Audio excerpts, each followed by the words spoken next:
ఒక్కరే ఉన్నా వెనకడుగు వేయకుండా కరెక్ట్ కొలతలతో చేసే క్రంచీ కారం చెక్కల్ని క్విక్ గా చూసేద్దాం పదండి. ముందుగా పచ్చికారం కోసం మిక్సర్ జార్లో 2 ఇంచుల అల్లం ముక్కలు, 4 పచ్చిమిర్చి, 1 టేబుల్ స్పూన్ జీలకర్ర వేసి ఈ విధంగా మిక్సీ పట్టుకోవాలి. ఇప్పుడు బౌల్లో మెత్తగా పట్టించిన పొడి బియ్య పిండి, ఎంత మెత్తగా అంటే జల్లించిన రవ్వ తేలకుండా ఉండే పౌడర్ లాంటి పిండిని 1/2 కేజీ తీసుకోవాలి. మీరు ఎక్కువ చేసేటట్లయితే నేను చెప్పే ఇంగ్రీడియంట్స్ అన్నింటినీ కూడా డబుల్ చేసుకోండి. ఇప్పుడు 2 టీ స్పూన్ల ఉప్పు, 1 టీ స్పూన్ కారము, ముందుగా వేసిన పచ్చికారము, గంట ముందుగా నానబెట్టిన 1 టేబుల్ స్పూన్ పెసరపప్పు, 2 రెమ్మల కరివేపాకు సన్నని తరుగు, 1 నిమ్మకాయ సైజంత వెన్న ముద్ద వేసి అంతా బాగా కలిసేలా కలిపిన తర్వాత పిండి పొడి పొడిగా ఉన్నప్పుడే ఉప్పు కారం ఓసారి చెక్ చేసుకోండి. అయితే అన్నీ కరెక్ట్గా సరిపోయాయి. ఇప్పుడు దీనిలో 1/2 వంతు పిండిని గిన్నె సైడ్కి నెట్టి 1/2 భాగం పిండిని మాత్రమే కొద్ది కొద్దిగా నీళ్లు పోసుకుంటూ మరీ పలుచగా మరీ గట్టిగా కాకుండా వీడియోలో చూపిన విధంగా సెమీ సాఫ్ట్గా కలుపుకోండి. ఇప్పుడు పిండి ముద్దలోంచి కొద్దిగా పిండిని తీసుకొని మీకు ఏ సైజ్ బాల్స్ కావాలంటే ఆ సైజ్ బాల్స్ చేసుకొని పూరీ ప్రెస్లో కవర్ పెట్టి ఈ విధంగా ఆయిల్ పూసుకొని బాల్స్ అన్నింటినీ చెక్కల్లాగా ఒత్తుకొని ప్లేట్లోకి తీసుకొని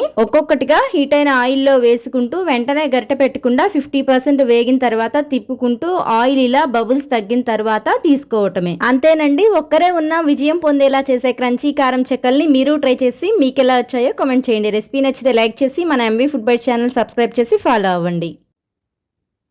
క్రిస్పీ చెక్క పకోడీతో ఉప్పు వేసి వేపిన పచ్చిమిర్చి కాంబినేషన్ ఎంతమందికి ఇష్టం?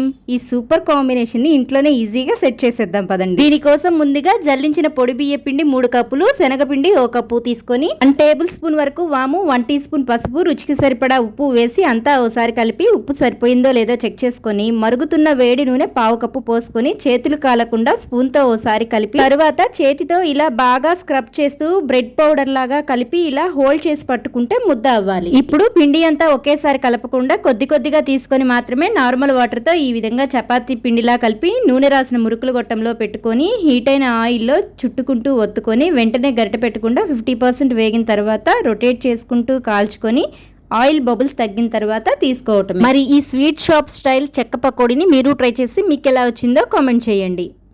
శనగపిండితో చేసే స్నాక్స్ వల్ల స్టమక్ అప్సెట్ అవుతుంది అనుకుంటే మినపప్పుతో చేసే ఈ వాంపూస ట్రై చేయండి. తిన్నవాళ్ళు వారేవా అనాల్సిందే. వీటి కోసం 2 గంటల ముందుగా కడిగి నానబెట్టిన కప్పు మినపప్పుని కుక్కర్లో వేసి కప్పు మినపప్పుకు గాను 2 కప్పుల వాటర్ పోసి మీడియం ఫ్లేమ్ మీద 5 విజిల్స్ పెట్టి ఈ విధంగా మెత్తగా ఉడికించాలి. ఇప్పుడు చల్లారిన వీటిని మిక్సర్ జార్లో వేసి మెత్తని పేస్ట్ లా మిక్సీ పట్టి బౌల్లోకి తీసుకొని 2 కప్పుల పొడి బియ్య పిండి, 2 టీ స్పూన్ల ఉప్పు, 1 టీ స్పూన్ కారము, 1/2 టీ స్పూన్ పసుపు, 1 టీ స్పూన్ వామ్ పొడి వేసి అంతా ఒకసారి కలిపి మరీ గట్టిగా అనిపిస్తే కొద్దిగా వాటర్ చల్లుకొని మరీ పలుచగా చేయకుండా వీడియోలో చూపిన విధంగా చలిమిడిలా కలుపుకొని సన్నని హోల్స్ ఉన్న ప్లేట్ పెట్టిన మురుకుల గొట్టంకి ఆయిల్ అప్లై చేసి పిండిని పెట్టి బాగా హీట్ అయిన ఆయిల్లో ఇలా ప్రెస్ చేస్తూ చుట్టుకొని వెంటనే గరిటె పెట్టకుండా ఆయిల్ కొద్దిగా బబుల్స్ తగ్గిన తర్వాత తీసుకోవటమే. వీటిని పిల్లల స్నాక్స్ బాక్స్ కి పెడితే బయట దొరికే కారం చిప్స్ కాదనేంత కమ్మగా అమ్మ చేతి వంటకి అడిక్ట్ అయ్యేలా ఉంటాయి. ఆరోగ్యమైన బలాన్ని ఇచ్చి అందాన్ని పెంపొందించే బడ్జెట్ ఫ్రెండ్లీ జొన్న లడ్డు కోసం హీట్ అయిన బాండీలో కప్పు పల్లీలు వేసి మీడియం టు సిమ్ లో ఉంచి పల్లీలు లోపల వరకు వేగేటట్లుగా దోరగా వేయించుకొని ప్లేట్లోకి తీసుకోవాలి.